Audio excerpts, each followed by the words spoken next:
physiciens qui vous disent il y a des dimensions supplémentaires d'espace-temps de taille très faible, j'y crois pas. Et pourquoi ne pas imaginer alors que les dimensions supplémentaires ne seraient pas de dimensions infinies comme les autres? Et ces gens développent une cosmologie qu'on appelle la cosmologie branaire, consistant à penser que notre univers est un brane, c'est-à-dire une membrane ou un drapeau, si vous voulez, à 4 dimensions, espace-temps, qui flotte dans un espace-temps à 10 dimensions, dont toutes sont infinies. Donc notre univers, c'est un drapeau qui flotte dans un espace-temps plus grand. Entre les différentes branes, parce qu'il n'y en a pas qu'une, il y a le vide quantique, qui agit comme un sort. Et dans ces cosmologies-là, ce qu'on appelle le Big Bang, c'est la collision entre notre brane et notre brane, qui a déclenché une gigantesque explosion qui, vue depuis notre univers, est le Big Bang. Mais vous voyez, dans ce scénario-là, encore une fois, il y avait quelque chose avant le Big Bang. Le Big Bang, c'est la collision entre deux objets préexistants qui sont des branes dans l'espace-temps. Alors vous avez d'autres personnes comme HTK, Rovelli, Smolin, qui ont développé la théorie de la gravité quantique à boucle. Je ne vais pas vous en dire beaucoup plus. Et c'est la même chose. Alors que les idées de base et les principes qui président à ces théories sont complètement différentes de celles de la théorie des corps, quand on applique ces théories alternatives à l'univers prémoderne, c'est pareil, la singularité disparaît. Il y a un livre qui vient de sortir qui s'appelle L'univers en rebond, qui montre comment la théorie de la gravité quantique à boucle, appliquée à la cosmologie primordiale, induit elle aussi l'idée que le Big Bang n'est qu'une transition. Bon. Je vous passe les modèles alternatifs. J'ai passé 2 ans de ma vie à aller partout dans le monde à des colloques d'astrophysique et de cosmologie, parce que ces gens ne se parlent pas, évidemment. Hein. Donc c'est des colloques différents, il faut tous taper, et le message qui ressort, parce qu'évidemment, vous pourriez dire, mais la théorie des cordes, vous avez dit, moi, vous ne savez pas si c'est la bonne théorie. En effet, ça n'est pas la bonne théorie. En tout cas, on ne le sait pas. Et donc, si ça n'est pas la bonne théorie, la conclusion que je viens d'énoncer est non pertinente, puisqu'elle s'appuie sur une théorie qui est fausse. Mais le message que je peux vous dire, c'est que quelle que soit la piste théorique aujourd'hui suivie pour unifier la relativité générale et la physique quantique, dans tous les cas, quand on fait ce mariage, la singularité initiale soit s'évanouit, soit est déplacée. Autrement dit, dans ces modèles, le Big Bang n'est plus jamais une singularité.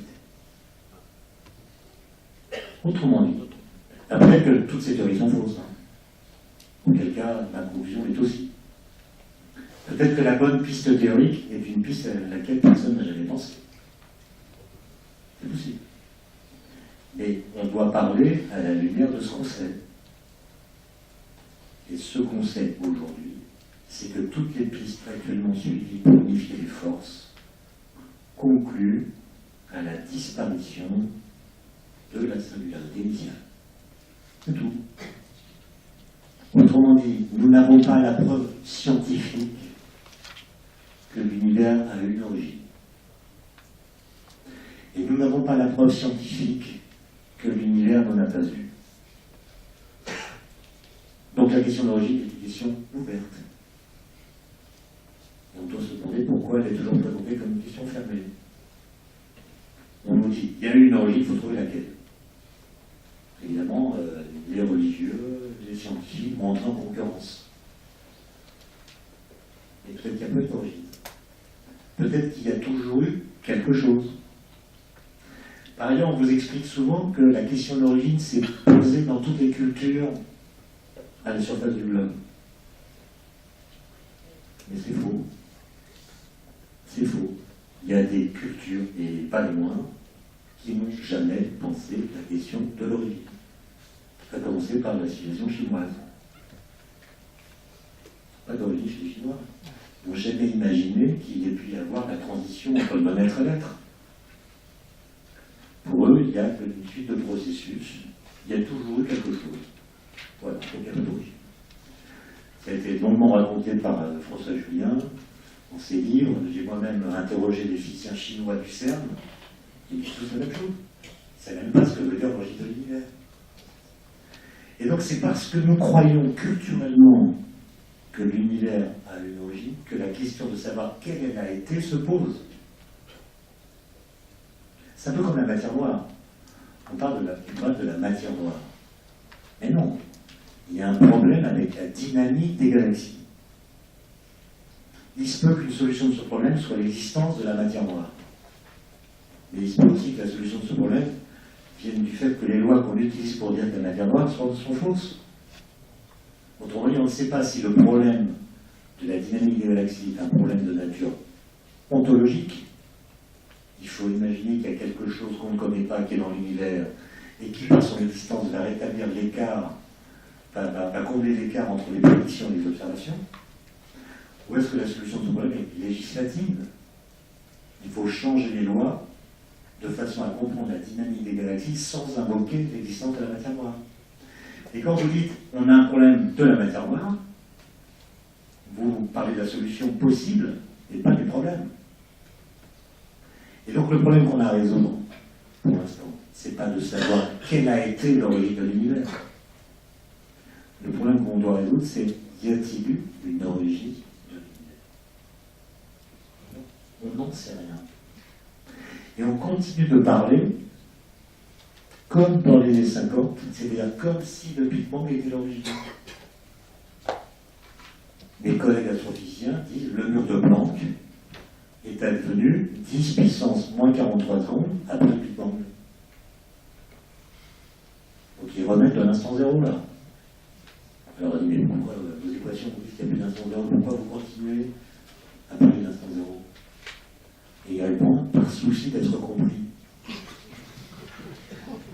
C'est quand même un argument faible. Et donc, ma conclusion c'est celle-ci. Imaginons qu'un jour, on ait la preuve que l'univers a une origine. Je ne sais pas comment, hein. Mais on a la preuve. La question est de savoir si nous serons capables de la comprendre ou de l'expliquer.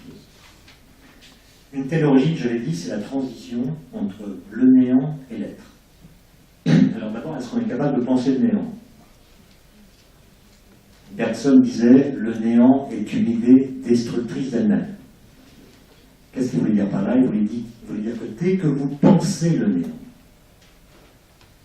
que vous le vouliez ou non, vous le transformez en quelque chose qu'il ne peut pas être, puisqu'il est néant. D'accord? Donc à chaque fois que vous pensez le néant, vous l'ontologisez en un être qui n'est pas. Donc, c'est une première difficulté. Il va falloir penser la transition entre le néant et l'être en renonçant à se représenter le néant. Ensuite, si on est capable de penser cette transition, ou même de la décrire, ça signifie que nous aurons compris ce qui, dans le néant, existe, évidemment, qui lui permet de cesser d'être lui-même. Or, un néant qui peut devenir quelque chose, c'est déjà quelque chose. Et donc, on peut se demander si la question de l'origine, dès lors qu'on l'associe au principe explicatif traditionnel qui est la causalité, ne constitue pas une aporie logique qui devrait nous faire considérer la question de l'origine non pas comme une énigme, non pas comme un problème à résoudre, mais comme un mystère. Voilà, je m'arrête.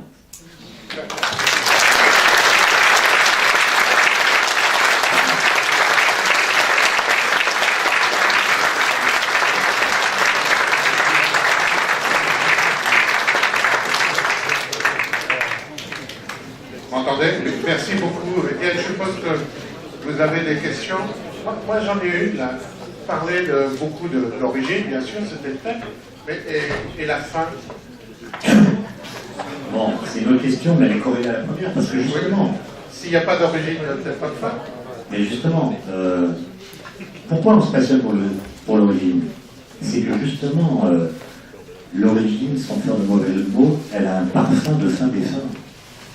C'est-à-dire que nous pensons que si nous connaissions l'origine, alors nous connaîtrions toute la suite de l'histoire, y compris le sens de notre existence et le destin ultime de l'univers. Hegel disait l'origine, plutôt, Hegel disait le commencement est un Dieu.